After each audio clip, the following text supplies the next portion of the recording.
recall it clearly.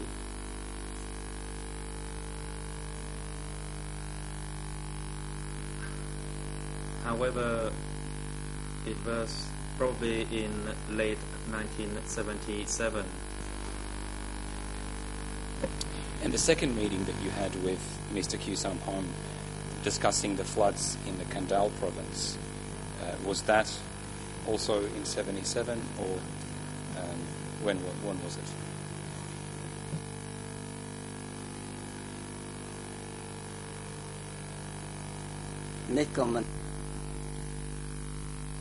Answer again, I cannot recall the exact date. However, that was the time that there was the biggest flood in the country. Are you able to recall the year? Was it 1977, 1978, or are you not able to recall the year?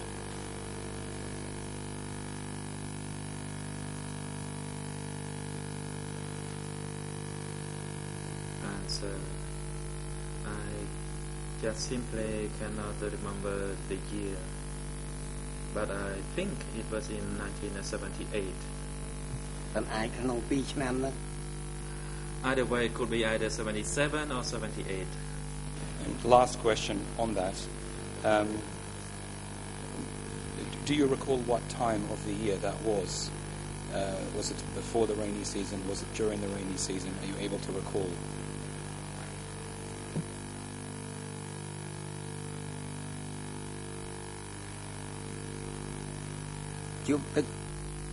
Answer, the flood occurred during the rainy season. Thank you. Now, I wish to clarify with you one aspect of your statement, and before I do that, I'll just ask you one brief question. You said that you knew that Vaughan Vett was in charge of the economy section prior to his disappearance,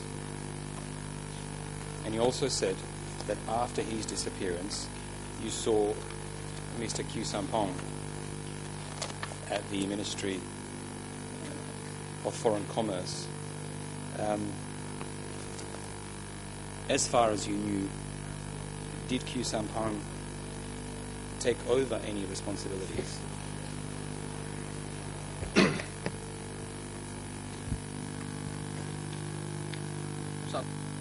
President witness do not respond yet. Defense Counsel, you may proceed. Thank you, President. I have an objection to make in the French version. It would appear that the witness did not say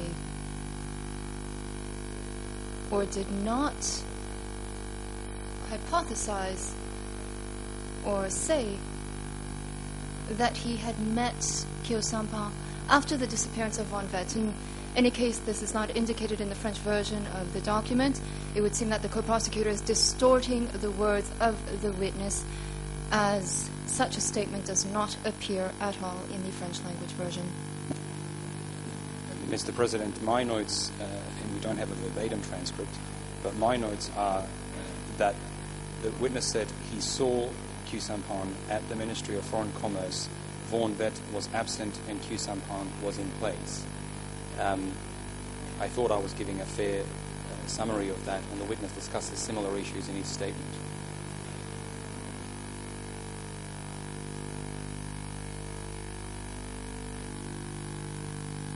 The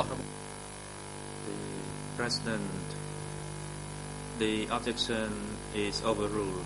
Witness, please respond to the last question put to you by the prosecutor.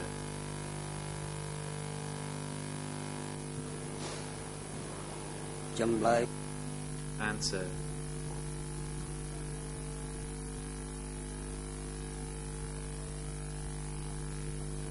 What I said was my conclusion of what I thought, that when he came to replace Vaughan Vett, However, when I replied earlier, I did not say that that's what I concluded. It was my estimation. There was no official information regarding that. Very well. Thank you for that response. 1 minute remaining. I'll ask you just one final question. Earlier, when you described people who came from the southwest zone to attend meetings in Phnom Penh, you mentioned someone by the name of Prat from the Kandal province.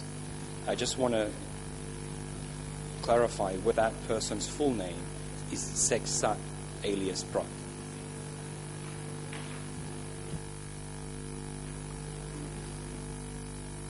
Answer. I did not know the full name of the person. I only know the given name, Prat. And I did not know about the surname. You said he came from Kandal. Do you know if he held any position in Kandal province?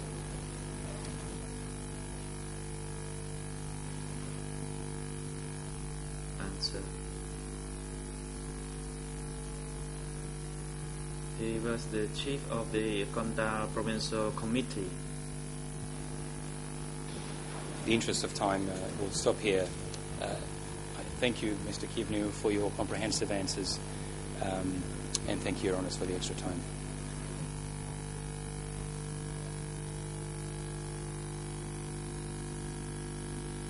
Okay. The President Chachilavange, you may proceed. Thank you, President. For the record, I wish to indicate that in the French version of the written record of witness interview, which is under D166/183 on the 5th page, the witness states as follows.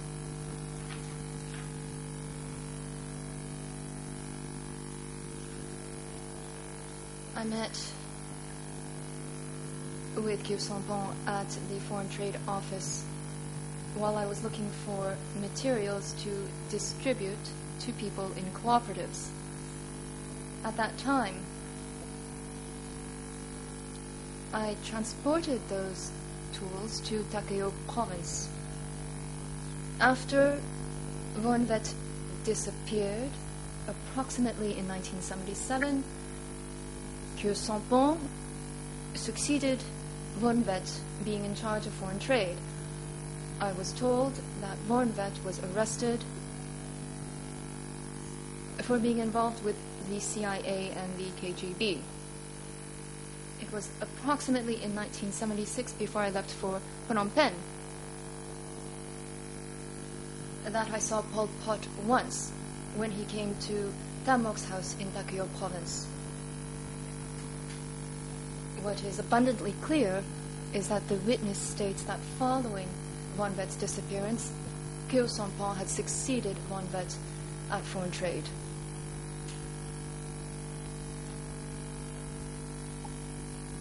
Counsel Verken, I simply wish to draw your attention to the fact that my objection was not to what was said in the written record of witness, but what the witness has said in the stand. I'm very familiar with the written record, but my objection was concerning what he just said. And furthermore, we have requested the transcription unit to translate the transcript of the audio recording that was made between this witness and the investigators from the OCIJ. It would appear that there are a few discrepancies between both records, and that there's information that does not appear in the audio recording and actually appears in the written record. For example, there are references to ministries, there are references to the CIA and the KGB. I would point out to you that these records are classified under D166/183 183.1. Judge Laverne, is what I just read contrary to what was recorded? Does it contradict what Mr. Kyun-yu stated before the investigators? This would allow me to appreciate the relevance of your remarks. Counsel Verken, the term that was translated by the Tribunal's translation service with respect to Kyu Sampong's successor, I will read aloud the translated passage, which is as follows. Question: did you meet anyone else? Answer: I don't think so. However, I met Kyu Sampong. And then there's an open bracket followed by 3 suspension points because I believe it was inaudible.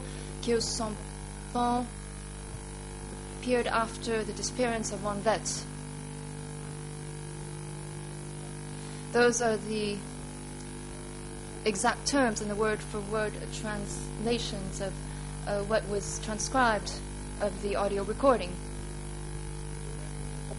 This is not reflected in the written record of witness interview, and in that very document there is reference to the CIA and to the KGB. Whereas, when one reviews the audio recording transcript, at no time whatsoever does the witness make any mention of the KGB.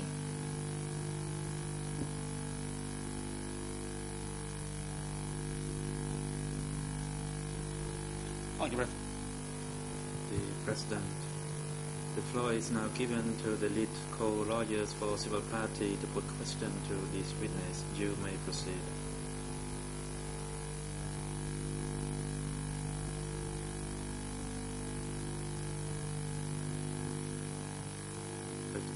Good afternoon, Mr. President, Your Honors. Good afternoon, my colleagues, and good afternoon, everyone in and around the courtroom. I myself and Mr. Banabe will put a question to this witness, and we anticipate that we may need between 35 to 40 minutes to conclude our session. Allow me to start putting a question to it now. Good afternoon, Uncle. I am a civil party counsel and also counsel for the victims of the Khmer Rouge regime. I have some questions to put to you, and the first part is in relation to the period prior to 75. The first question is the following. What did you know about the Isara movement prior to 1975?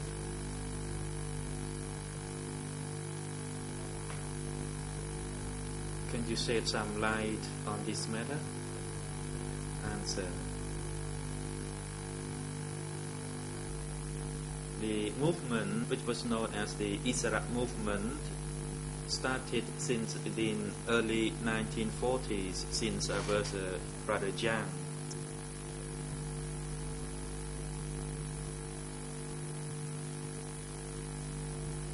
There were various types of Isara. Isara Utchai, Isara Dapchun, Isara Chanrang Say, and to the south Isara Sơn Ngọc Minh. And that when I was pretty young. And later on, the word Isara was no longer used. Then, in 1967 or 68, the word Khmer Rouge emerged. But if you look carefully, those people were from the former Isara movement.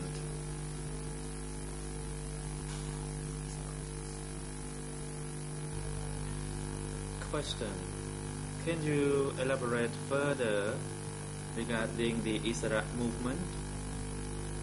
What was the role of the Isara movement? Answer.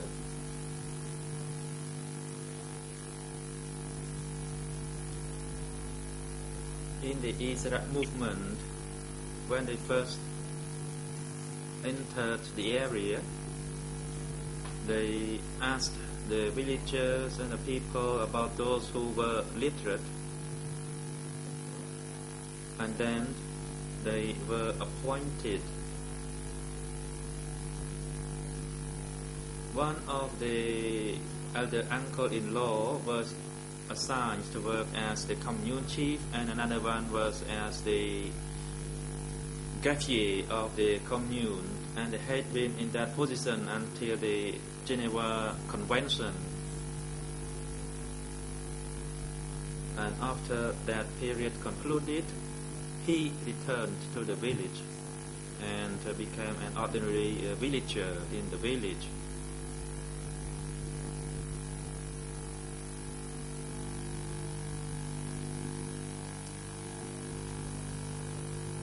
Question. The commune of Trapang Thom, where you stay, can you tell us the village under that commune? The village name was Trapang Kul. It was in Trapang Thom commune, Tram Kok district, Ta Keo province. Question. You just mentioned about the transformation into the Khmer rules.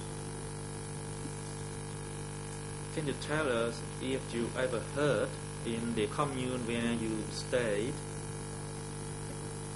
the word armed struggle?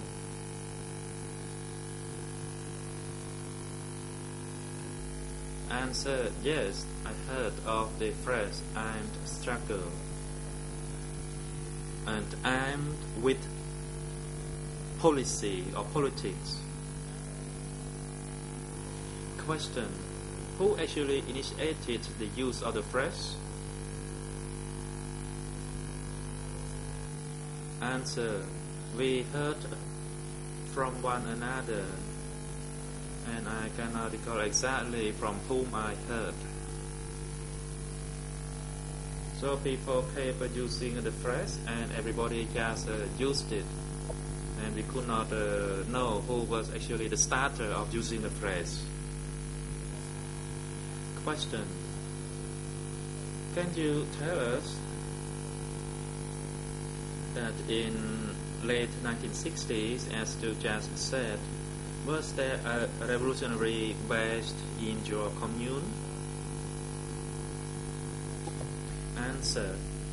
In Trapang Thom commune, there was no revolutionary base, as the Khmer Rouge was still in the forest in Cambodia province.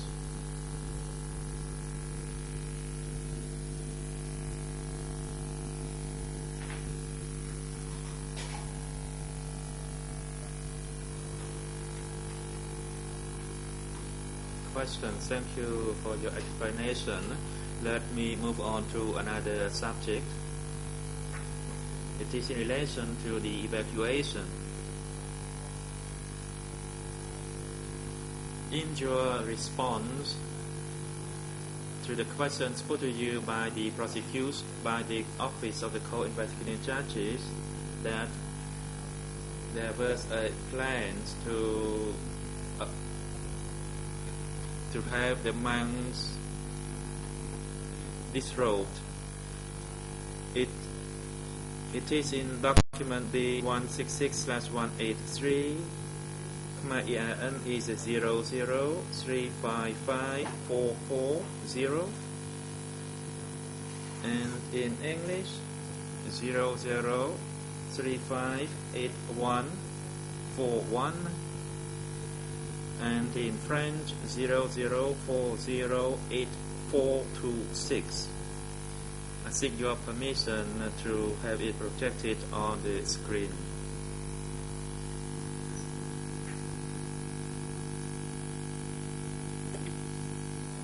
President. You may proceed per the instructions that we already issued. Council, thank you, Mr. President. In your statement before the OCRG investigator, you said that the plan to disrupt the monks were put in place a long time ago, and in general, the monks knew that the communists would not allow monks to exist. So all the monks were not surprised of that. My question to you is the following. Can you explain to the chamber how the monks came to know that there was a plan to disrobe?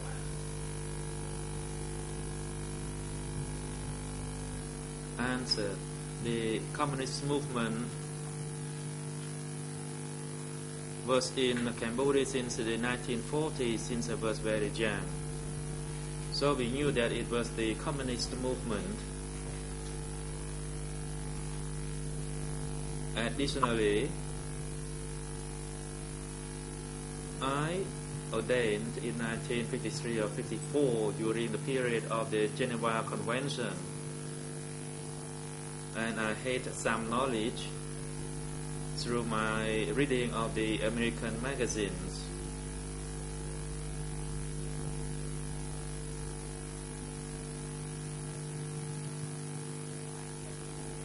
In the magazines, it illustrated the world map, and wherever the country held the Buddhist religion, it was painted in yellow color. And when I looked at the Soviet country, it was not in yellow. So I spoke with those resistants in the Isara. I told them that there was no religion in the Soviet country, and I showed them the magazine, and that was in 1954.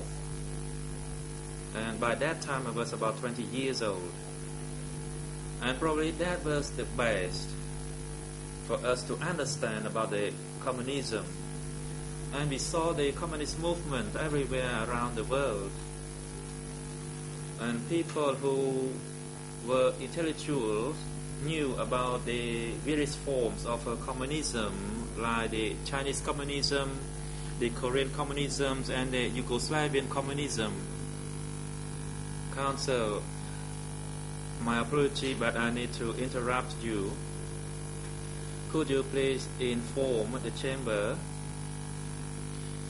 when the monks left the monkhood, was there a religious ceremony to allow that? Answer.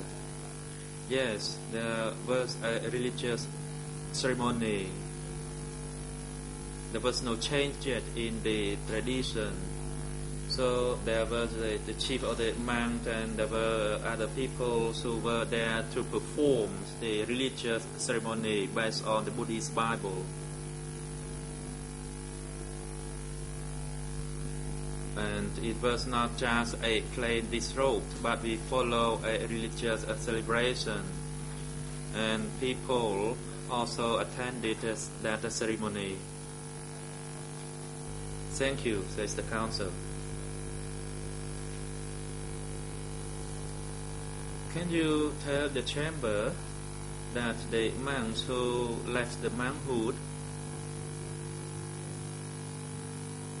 what happened to them? What did they do, or where did they go? Answer. Some of them who were rather old, they passed away after they left the monkhood. As for Ta Im in Wat Chum, later he became a monk again, and then subsequently passed away. And another monk, he did not become a monk again, but he passed away. So many of the elder monks passed away. there were some younger monks around my age. Some passed away and we separated. Thank you, says the council. You already spoke about the practice, the silent practice of Buddhist religion in late 1975 or early 76. The question is, were there any Buddhist religious ceremonies held? For example, like Pachai Bun or the Ketin ceremony or other monk blessing ceremonies held at the individual resident in the village? Answer, no. I only knew about my place. I did not know about the other villages. But because by that time there was no longer any monk, so there was no such celebration or ceremony. We quietly practiced and observed the religion by ourselves. There was no open ceremony of such a religious nature.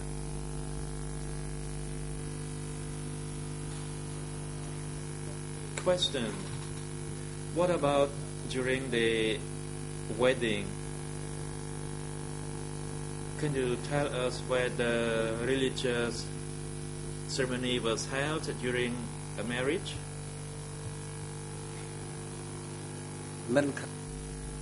Response: no. However, as routines, the senior people in the communes or the superiors agreed, then we would get married.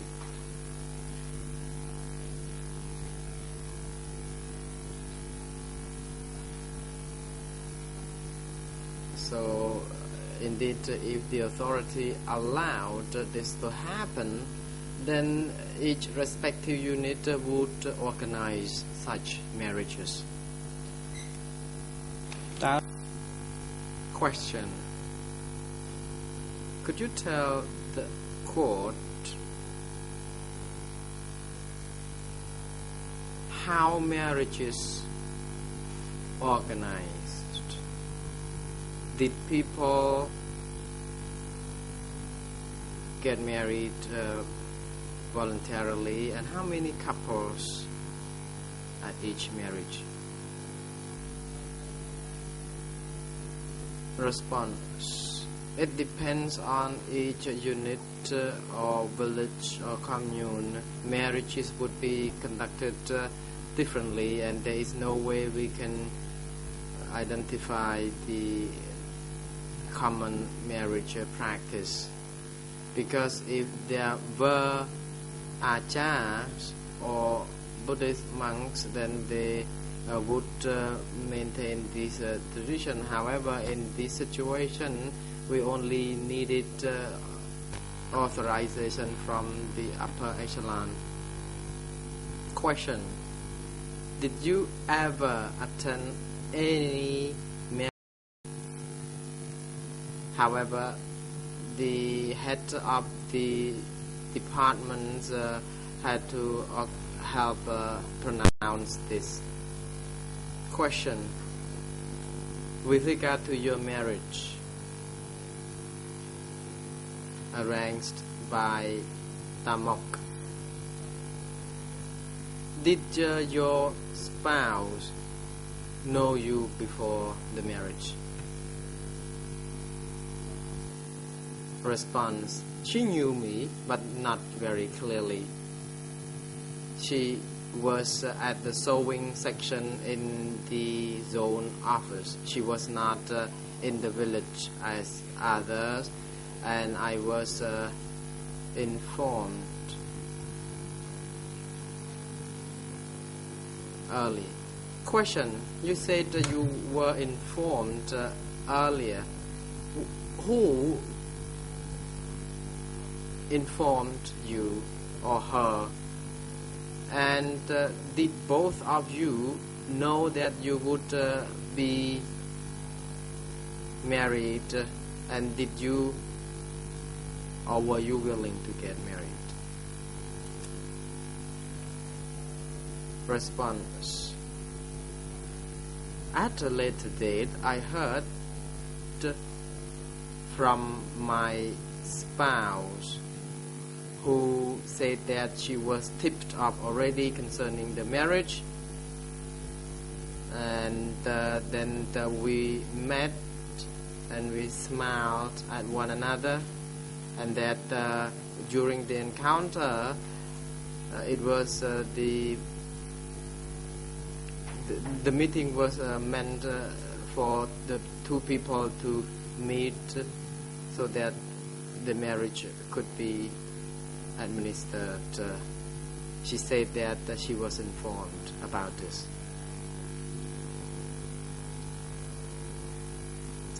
Question. Did your parents or your wife's parents and relatives and the families attend the marriage? Response. It was a separate marriage. No family members, no parents, only members at the department, at the office or the unit came to attend the marriage. Question.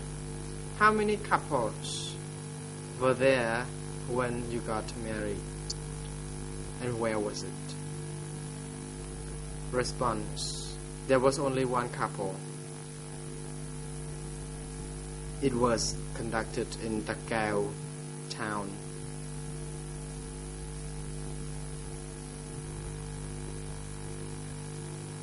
Council. Thank you. I would like to ask you another question concerning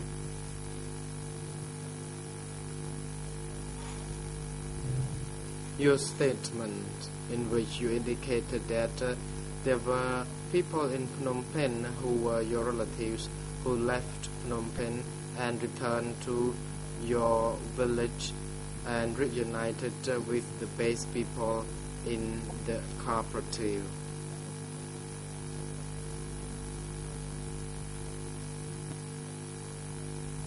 Could you describe the living condition of the people who were evacuated from Phnom Penh?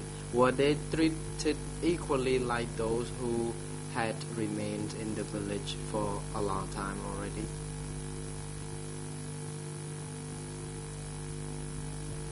Response. I was not in the Takao for long to know that,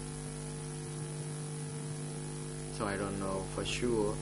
But at that time, people were asked to build dams, dig canals, eat communally, and I would go there every now and then, but it was very momentarily, and I would leave the premises because I had other important fish to fry. Question. You said Tamok called you to handle money, but actually you did not do that, and that was by late 1975 or early 1976. My question to you is, why did you not handle the money as instructed by Tamok? And you also saw money or currency, but then you didn't handle it. Why? Response. I think everything ended when money was no longer circulated. Why should I handle the money when it was not circulated? Question. You said that the money was decided not to be circulated. Who made this decision?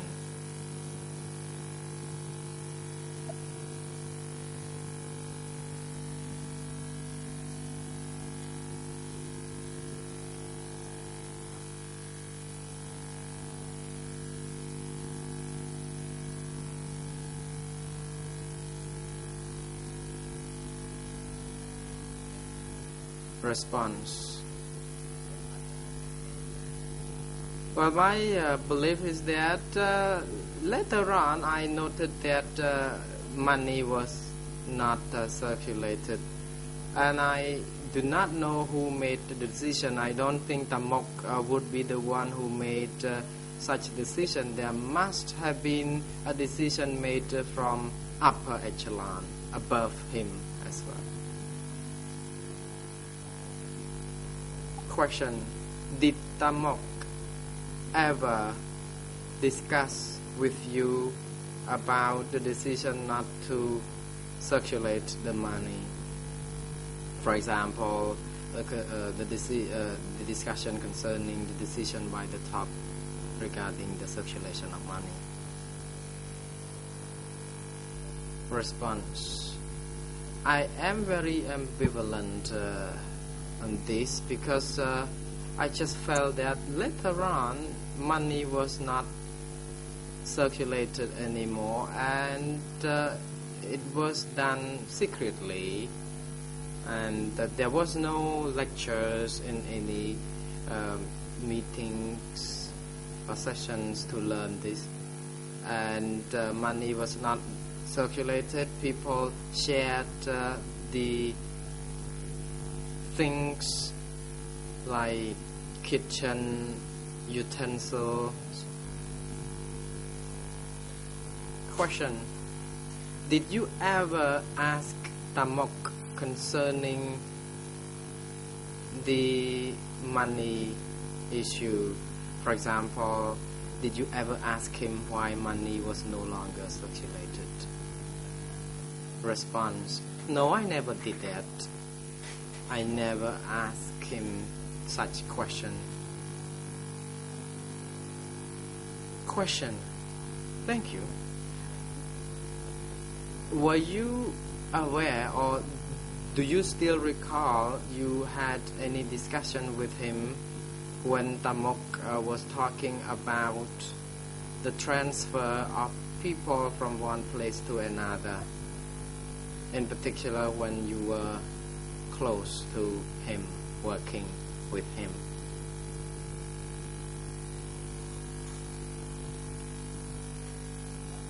Response: he did not talk much, but I heard from people at the sector and province about this.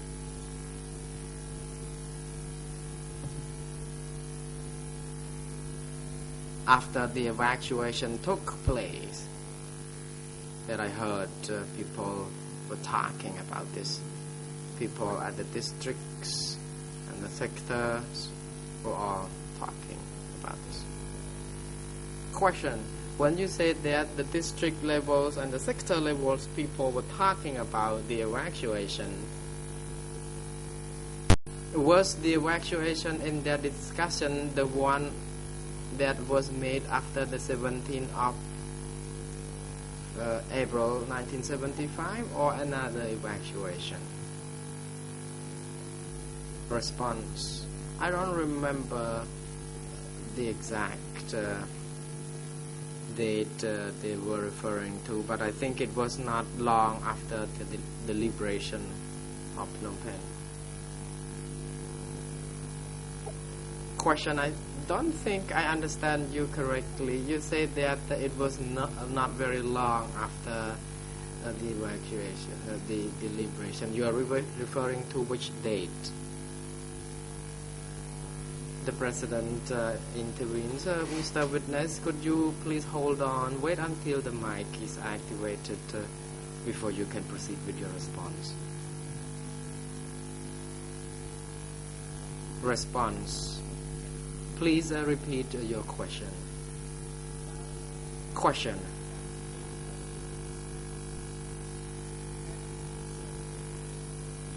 you were mentioning about the evacuation that you heard from the people at the district level and the sector level. Was this evacuation the one happened after 17th of April or at any other date? Response: the evacuation in the discussion was more about the evacuation after the 17th of April. The discussion was not really discussed or made during the meetings. We just heard from one another, so it is not really official.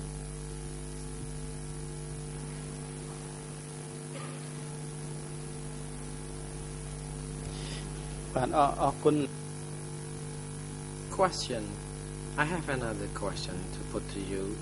Have you ever heard anyone mention Krang Tachan?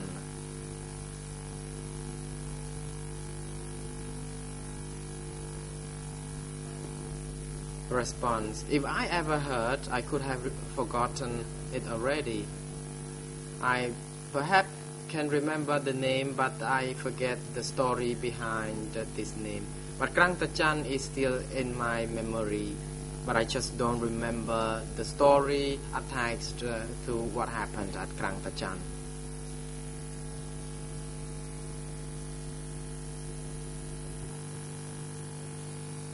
Question. I do not have more to ask you, just a few more points. I would like to ask you concerning the transportation of materials from one place to another. My question is,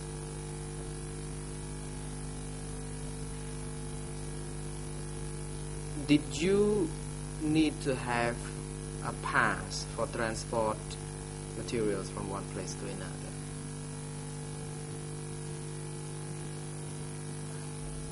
Response. Every truck meant for transportation had to the driver had to have a pass, because every time in that pass it stated clearly the number of people who would be going with the truck, like 4 to 5 people. But there also was an open pass, the pass that allowed more people to to go along with the truck. Because without the pass, we would have problem. The trucks would be stopped when they enter Phnom Penh. Question: could you also tell the court who issued or authorized such pass? Response: sometimes Tamok was the person who authorized the pass. Sometimes the committee would be the one who was tasked with that. But with a few trucks, Tamok would never worry to do that. He would allow others to help him. Question: during the course of this transportation, to which provinces had you ever been?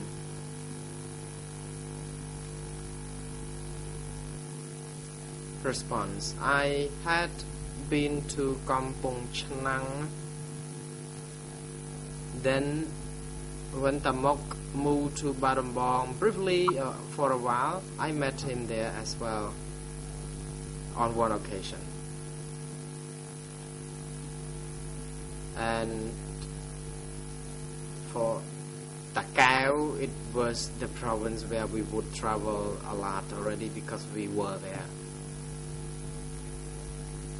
We never been to Kampot province.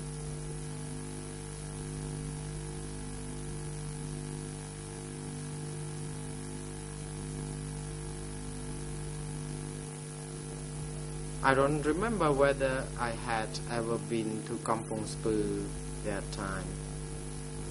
Question: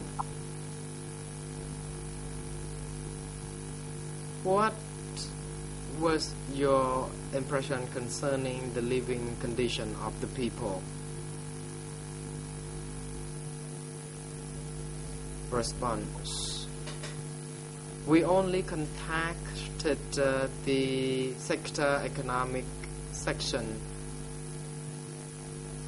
in the city. We never reached the people at the base. So the goods or material would be unloaded at the sector office, who managed to be delivered, to deliver them to the people. So I would never been in in contact with the people to know that. Question: had you ever heard people who received the goods or materials delivered by you talk about the living condition?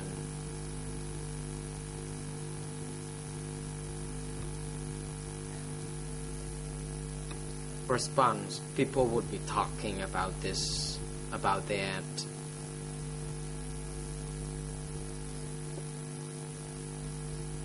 Yes.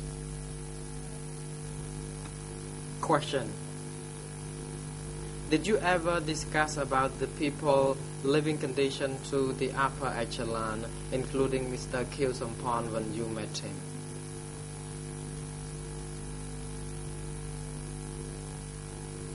Response: I just talked to him about the shortage of the cloth, the fabrics, and he said that there was no more colored or dark or black rather fabrics rather than the white cloth.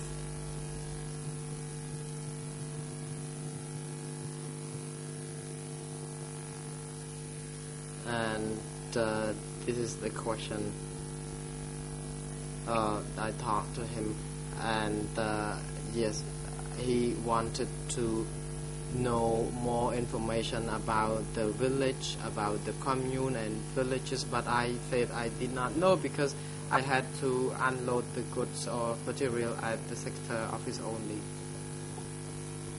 Question: when you met him on 2 occasions, did he happen to ask you about the situation in the village and commune on those 2 occasions, or just on 1 occasion? Response: I think he only asked me about this on 1 occasion, and the meeting was very brief, so he didn't talk much.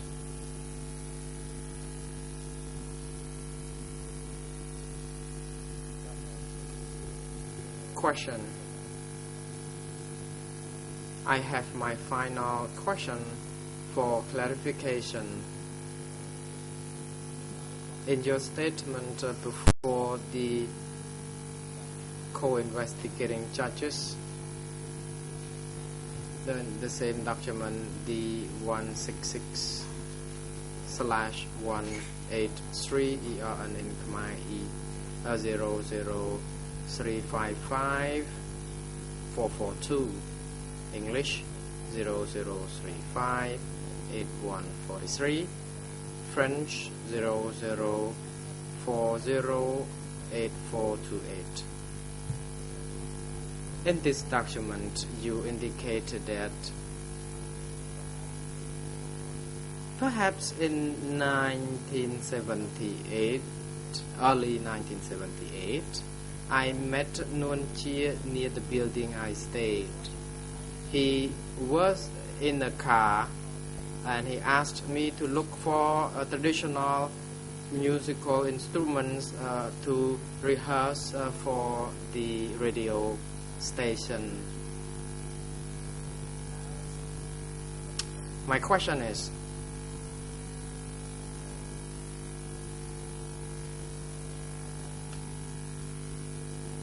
do you still recollect who managed the radio station that you referred to?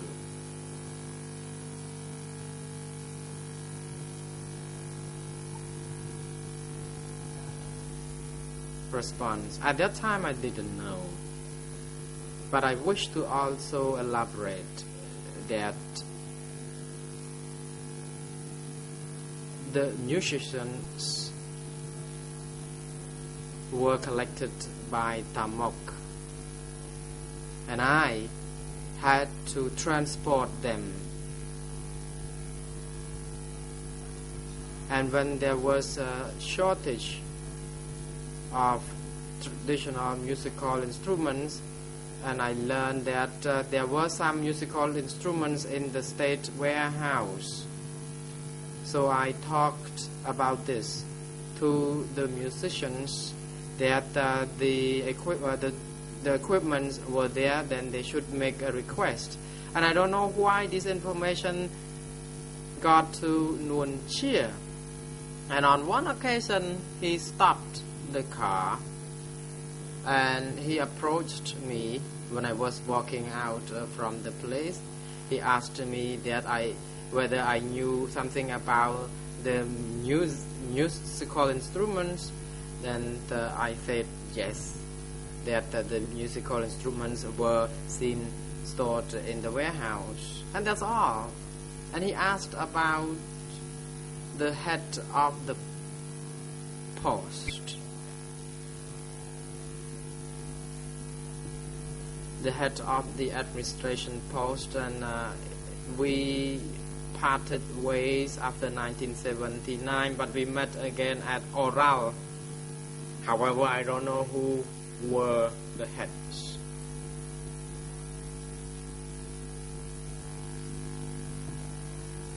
Question. I have the last question to you.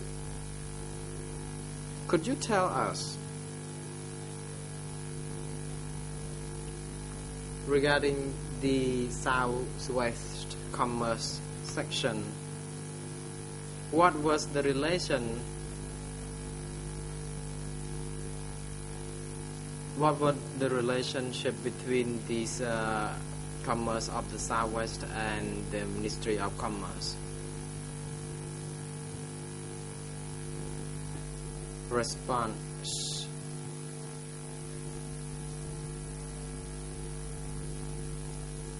In each zone, there would be an economic section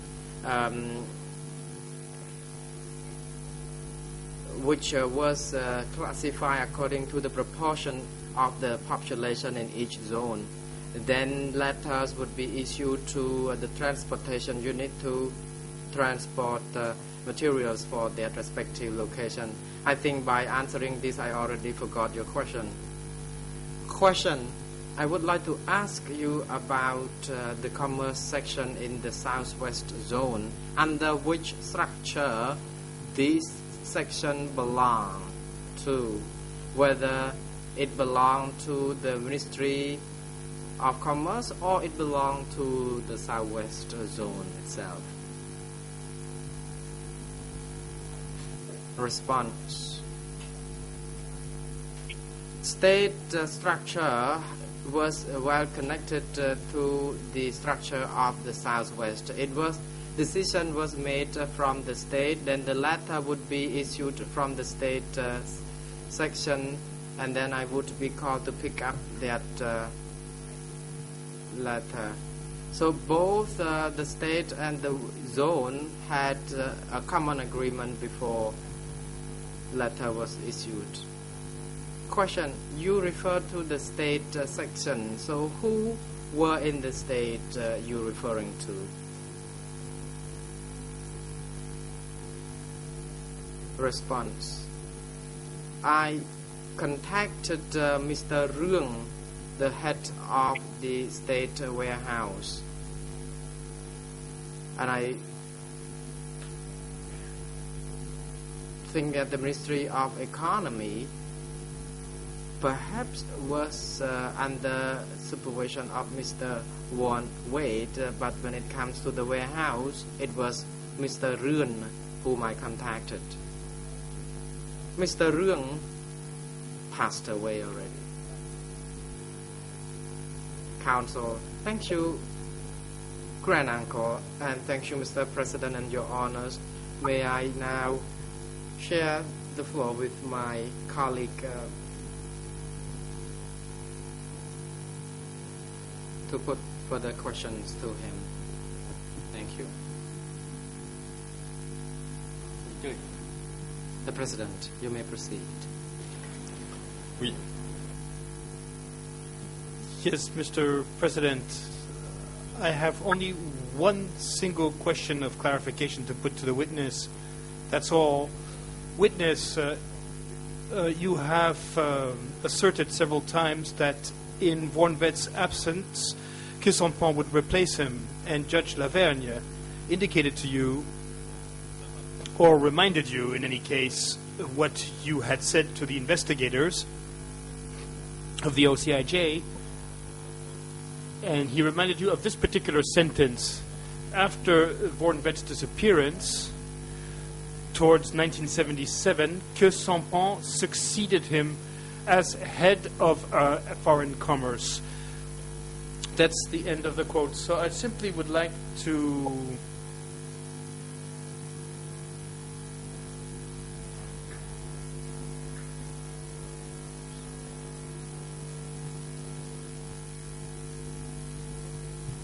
Merci. Thank you, Mr. President. I object to this question because I took the trouble of asking your chamber to transcribe the recording of this witness's interviews with the investigators of the OCIJ, and we obtained the audio recording, and I read out the transcription of it because Judge Lavergne, as well as the President, allowed me to do so. So it seems to me that out of proper etiquette vis-à-vis the témoin, vis-à-vis the witness, corrects the interpreter, who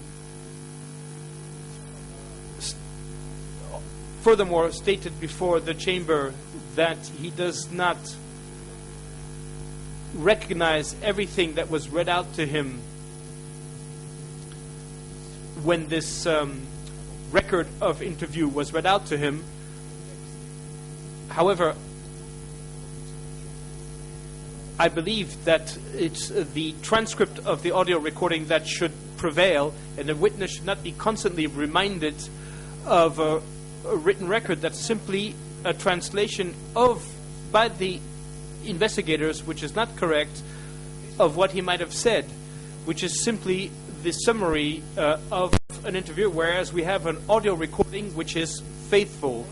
So I contest the fact that the witness is constantly presented with a translation or a retranscription by the investigators, whereas we do have the original audio recording.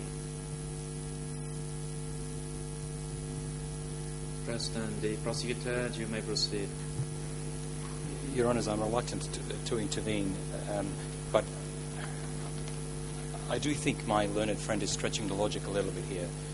When I asked the question earlier, the witness confirmed that he thought Khieu Samphan took over from Van Vet. Whatever is on the tape, the witness just said the same fact, and to be fair, he said that was a conclusion he drew. There was no official record, but he confirmed that assertion on his part. Now, what we have is a partial transcript, and it appears that those words were not spoken in that section that we have, but it is a partial transcript, and apparently parts of the recording were inaudible. In these circumstances, I think it's both appropriate and in fact necessary to ask the witness what his evidence is, and that's what my friend, counsel for the civil parties, is doing. I think the objection is completely out of place.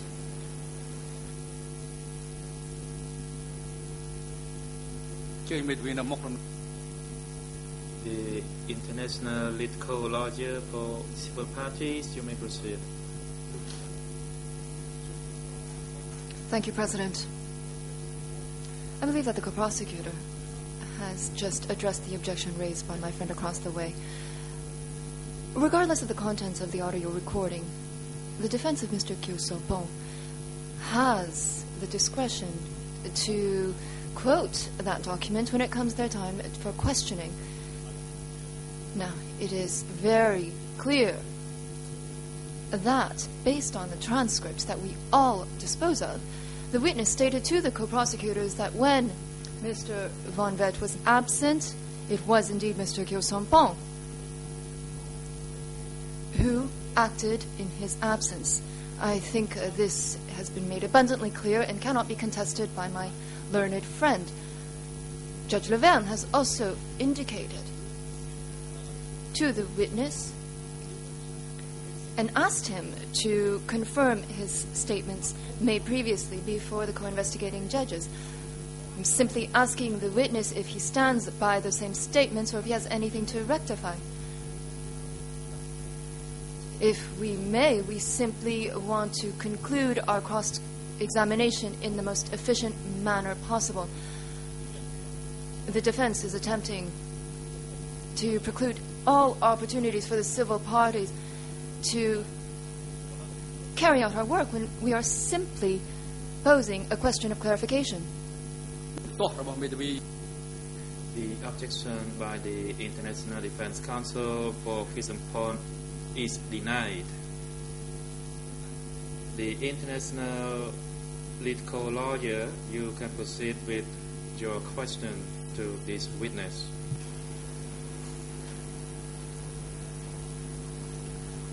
Merci, Monsieur. Thank you, Mr. President. Witness, I simply want to ask you to help us understand your statements. Judge Lavelle asked you whether during your interview with the investigators of the co-investigating judges, if after the disappearance of Von Vet, Kyo Sompon had succeeded him as the head at foreign trade. Do you confirm that assertion or do you deny it?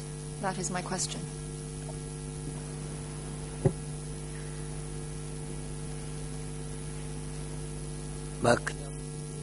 Answer.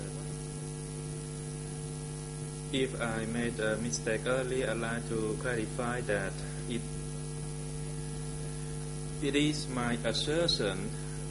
There is no official record because what I said based on what I saw him there, and that's what I said. And if there is any mistake in that, I would apologize and would amend it because I am already old and maybe my memory doesn't serve me well. However, the statement that I made earlier is my personal assertion. There is no official record or a record in the form of equivalent to a judicial record. This is just my personal assertion.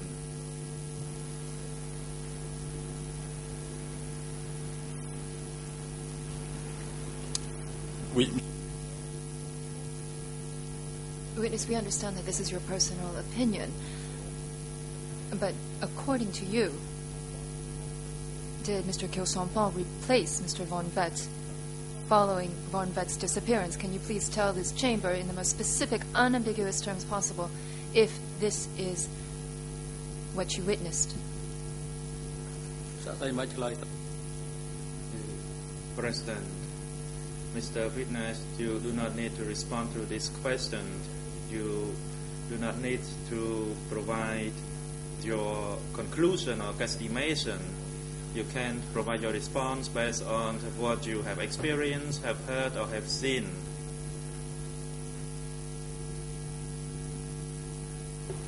Oui, Monsieur le Président. Thank you, President. Based on what you have just said, I will rephrase my question. Witness, based on your experience, did you see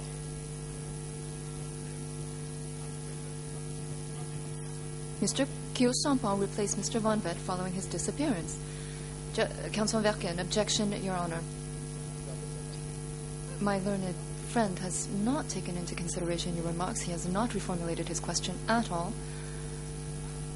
I believe that this is a repetitive question. In fact, it's a leading question and an invitation for the witness to lay out his assumptions. Counsel, I have taken into consideration your ruling, Mr. President. I am reformulating my question. I am just asking the witness if, based on his observations, based on his experience, and not based on his personal opinion, if whether or not Mr. Kyo Sompon had replaced Mr. Von Vet following Von Vet's disappearance. If the Chamber believes that I have distorted his statements, then I will oblige by your ruling. But I have indeed taken into consideration your remarks, and I have reformulated my question. I am simply asking him very directly if, based on his experience, based on his personal observations, if indeed Mr. Kyo Sompong had replaced Mr. Von Vet after his disappearance. The President, the objection is overruled. Mr. Witness, please respond to the last question put to you by the International Lead Co-Lawyer for Civil Parties. Answer. Could you please repeat your last question?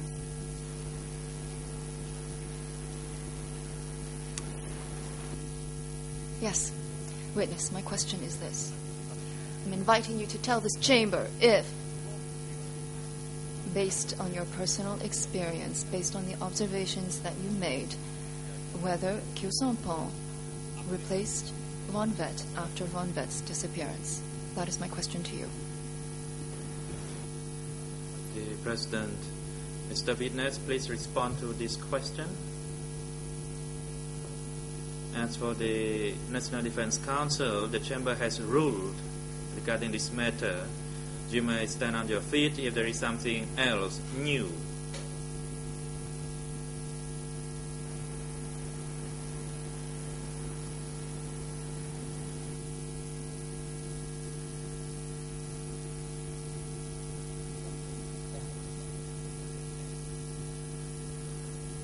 And could you please repeat the question again?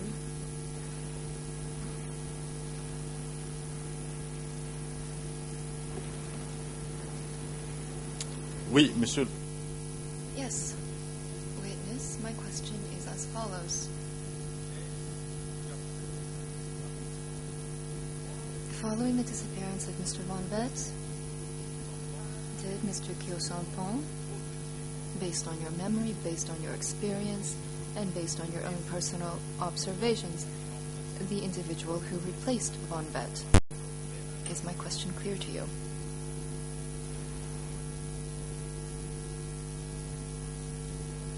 Answer. The question is clear now. I stand by my previous statement that it is my assertion that there is no official record.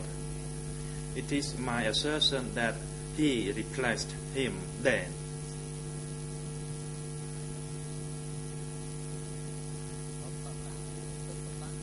But of course there is no evidence that I have in hand to prove that.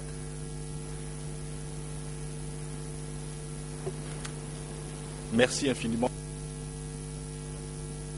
Thank you very much, witness, for those clarifications.